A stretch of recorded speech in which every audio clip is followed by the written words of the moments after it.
What is going on, Brick fans? We are back with another Pokemon Mega Construx review video, and of course we will be looking at Series 16 of the Pokeball series. But before we get into the review, I'd like to make you all aware that I'm trying to branch out into other Pokemon content. So I recently uploaded a Pokemon trading card game Lost Origins booster pack opening video. So if you're interested in booster pack opening videos, or if you just like the Pokemon trading card game, take a look at that. I'll have it in the description, as well as I'll have a card up here. Hopefully I can figure that out, but I'll have that in the description definitely. So my goal with this more general Pokemon content is I want to see if this channel has more broad horizons than just Pokemon Mega Construx, and if it does, great, but if it doesn't, then message received. We'll just be doing Pokemon Mega Construx and it'll be hyper focused on that. Also, I bumped the like button with my elbow earlier, so I'm really not sure if it's working. If you guys could test it out for me, hit that like button, see if it's still working, and let me know. That'd be great. Alright, so let's get right into the review. So the first Pokemon I really want to talk about is Mime Jr.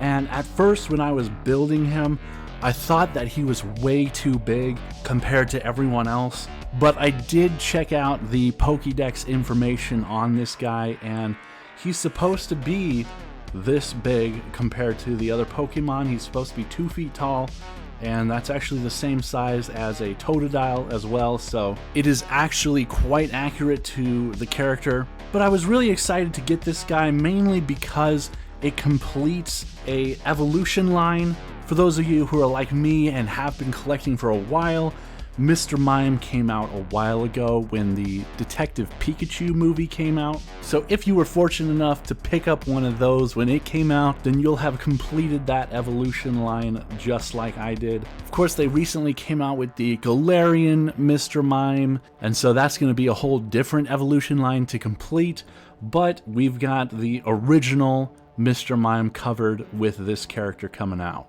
Overall, I think they did really well with Mime Jr. The only criticism I would give is that the blues on this character are too vibrant, so that's not quite accurate to the character. But putting that aside, I think everything else works. He is quite fragile, so you have to be really careful moving him around. These pieces aren't put together the best. It's not the best construction there. So I could definitely see this guy coming apart very easily, so be careful there.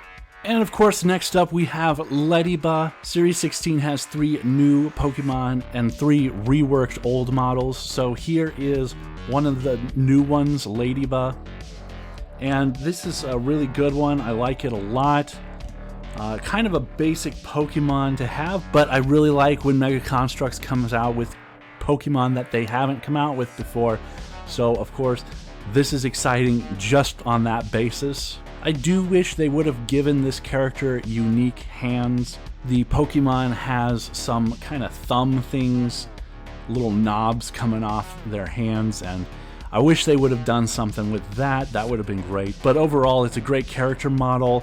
I think they did a really good job with this one. Really not much more to say about it, since it is kind of a basic Pokemon. But I will say, for the most part, these colors seem to be pretty accurate. I'm just noticing right now these eyes are a little strange. The white dot is kind of in the center here, and then up in the corner over here. That's a little weird. I wonder if that's a misprint or if that's how it's supposed to be, but that does look a little strange. Overall, though, I think it's a good model, and I think they did a good job on him. And now we come up to the last of the original Pokemon in this series, which is Hoppip. And of course, the number one thing about this character that stands out is these little leaves that they put on. Of course, this is a unique piece just for this character. We always love to see unique pieces coming to Pokemon. I really like how they did the ears on this character. It would have been really easy for them to kind of slide by with something else,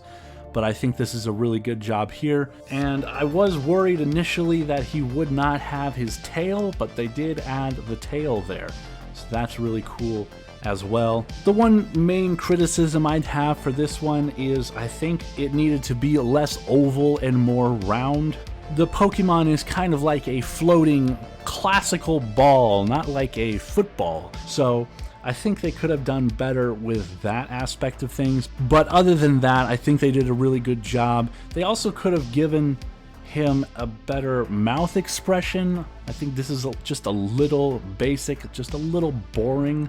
But other than that, I think it's a good model. So next we have Chikorita, which is my favorite of the Gen 2 starters. I really like the grass type starter Pokemon, so this one definitely is in that wheelhouse. And I have to say, I don't think they've quite gotten the Chikorita look down.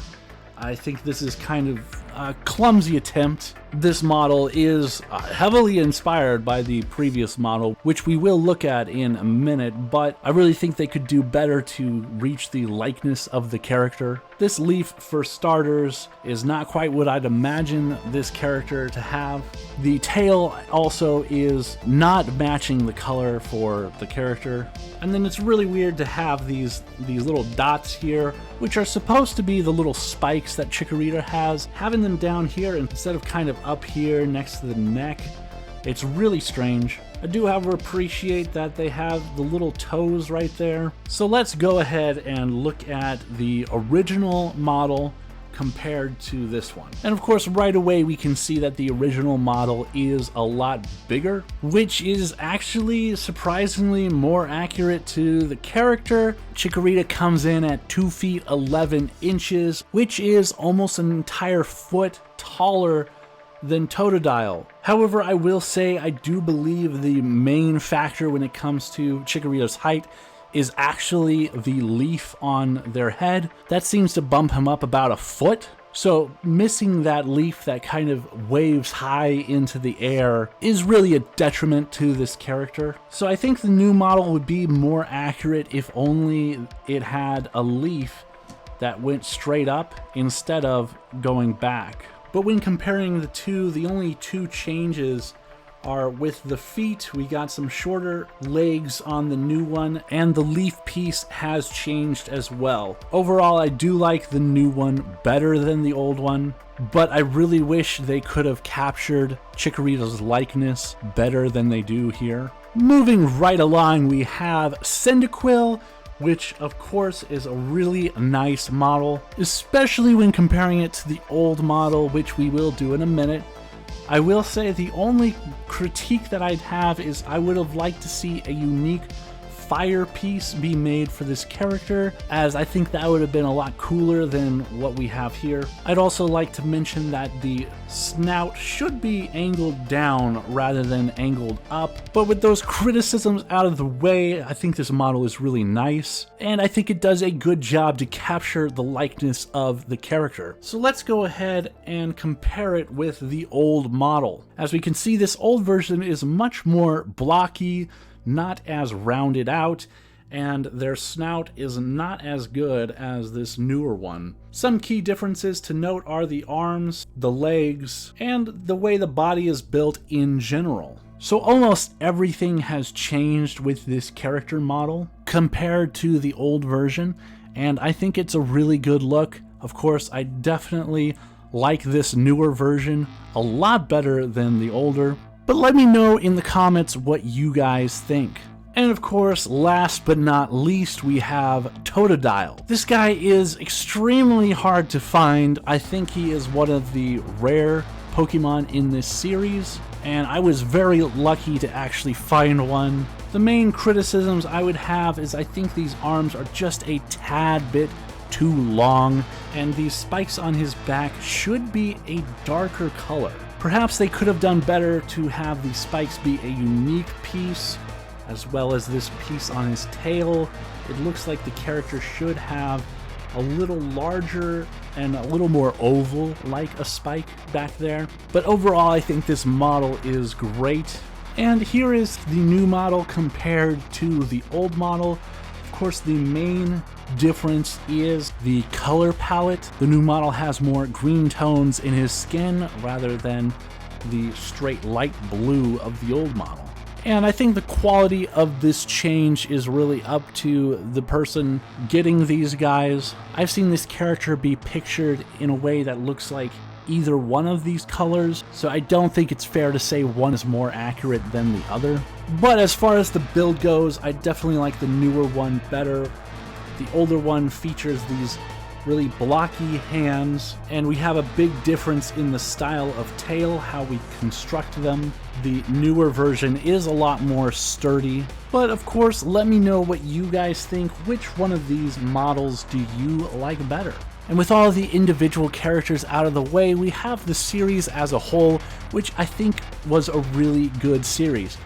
What I'd like to see going forward is, of course, some of the evolutions for these characters.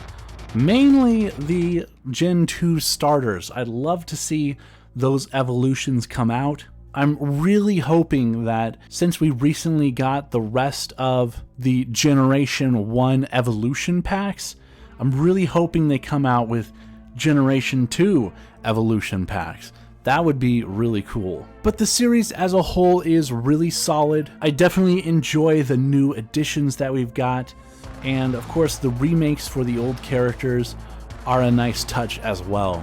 So I personally would highly recommend these characters, even if you have those old Gen 2 starters.